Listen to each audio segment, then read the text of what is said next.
The miter saw is a large saw for making accurate cuts through pieces of wood. This is an image of a typical miter saw.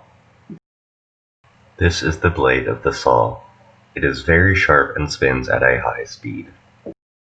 This is where you hold the saw to press it downwards towards your material.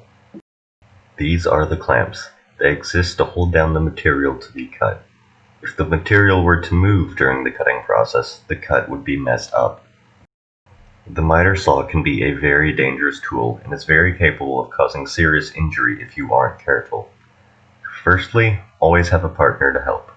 Second, keep the saw unplugged and off when not in use. Third, keep the saw on a level and stable surface. Fourth, ensure the part to be cut is always secured. Fifth, keep your hands away from any moving parts during action. And finally, respect the machine.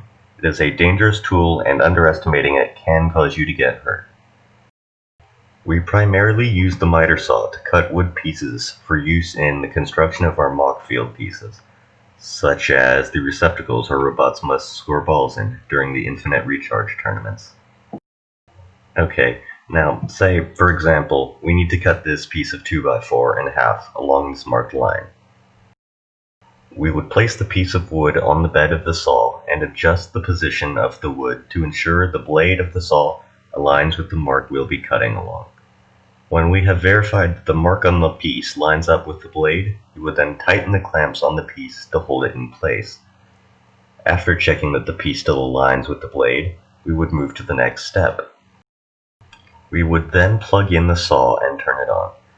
From there, we would slowly move the blade downwards by its handle and cut into the piece until it is done. From there, we would raise the blade, turn off the saw, and unplug it. Afterwards, you would loosen the clamps and remove the piece that has been cut. That's really all there is to it.